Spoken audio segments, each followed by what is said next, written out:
Welcome to this edition of Cookin' with Sal and Pat. This is Pat Christensen, owner of Kitchen Connections here in downtown Casper. I'm Sally Ann Schirmer from the Casper Star-Tribune.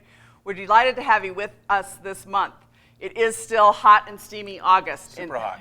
Super hot and steamy August. What we're going to do today is a 4-hour oven recipe, 3.5 hours, and then you make a little bit of a gravy, and then 30 minutes more. What we're doing today is a fully cooked beef brisket, and the first night it will be served with potatoes and a green vegetable as a regular meal.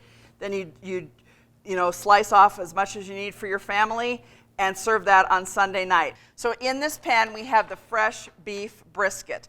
On top of the beef brisket, it could not be simpler. There's 1 sliced onion, 1 can of the cheapest beer in your refrigerator. Then we have 1/2 cup of chili sauce and 3 tablespoons of brown sugar and 2 minced garlic cloves. And you're going to put it in an oven. Let me check the temperature for you. 325 for 3.5 hours undisturbed. For the second night of our brisket week phenomenon, we're going to do a really quick and easy chili recipe. So you cut off approximately 1/4 of the brisket of what's left after the Sunday dinner of sliced brisket, and you're just going to heat a little bit of olive oil in a kettle that you would put the whole chili in. This is stovetop chili, and we're just going to chunk it. Just not too small, not too big. All right, now we have brisket, approximately 1 pound. Measure if you must, but really there's no need. We have a little bit of olive oil simmering in the kettle, and we're an entire diced onion. Oh, this is going to smell so good. Not the fat, but the chunks. Perfect. Thank you, Pat, for your assistance. So this is a can of crushed tomatoes. It's right in there. And since the brisket is already pre-cooked, there's no need to brown the brisket first. Obviously, if I was using raw hamburger or another kind of meat in my chili, I would have browned it completely first, but we're in a hurry tonight and the brisket is pre-cooked. These are pinto beans in a chili sauce. A dear friend of mine from Casper actually taught me to put chopped black olives in chili and then just run-of-the-mill. I'm trying to make this not really super expensive for anyone either, and just run-of-the-mill chili powder, which I forgot to open, and you have a meal. So that's night number 2 of our brisket. Super easy. And now it's night 3, and you still have a pretty good sized hunk of cooked brisket in the refrigerator.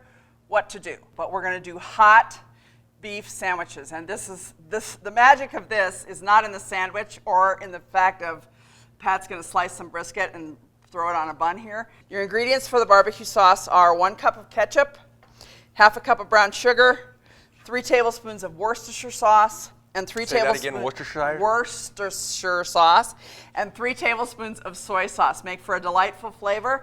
It could not be easier, and now you can say you have homemade barbecue sauce. All you're going to do, this could not be easier.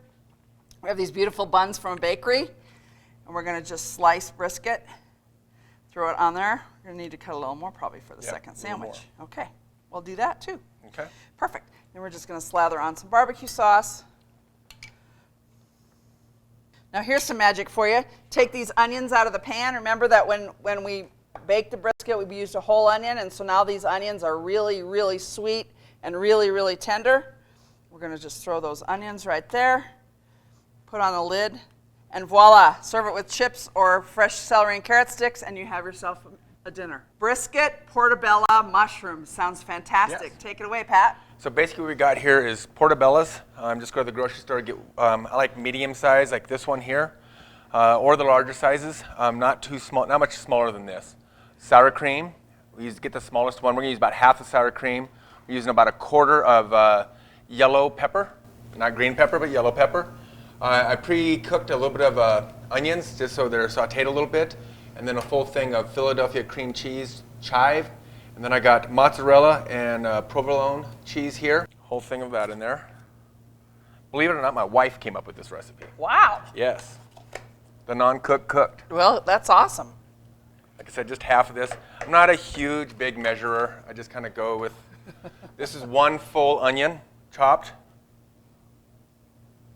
and about 1/4 yellow pepper. Mix them all together.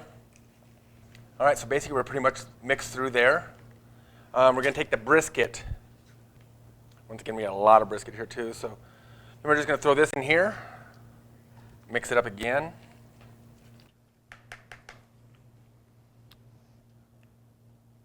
And then how long do we cook these? I cook them for about 20 minutes. Okay. Basically, I pre-cooked the mushrooms. We want to do about 10 minutes with some olive oil on top of it. Okay. And then we're going to put it in the oven for about 15 to 20 minutes at 325. Okay. Basically, we're just melting the cheeses all together. Oh, my goodness. And if you're a little bit like me, I like a lot of cheese. Just a slice on both. A great, easy Wednesday night meal. Thanks, Very Pat. easy. You betcha. Really appreciate it. So for Thursday and Friday, you're going to make a really nice skillet hash, just an old-fashioned hash. And then Friday, the absolute last thing any of us want to think about doing is cooking on Friday. You've got just a little tiny bit of brisket left, and you don't want that to go to waste. So you're going to make a scrambled egg scramble, and we'll see you next time. And I can hardly wait. I'm promoing it a month ahead. September, we're talking cowboy tailgating, and I can hardly wait. It's going to be awesome. Fun. Go, folks.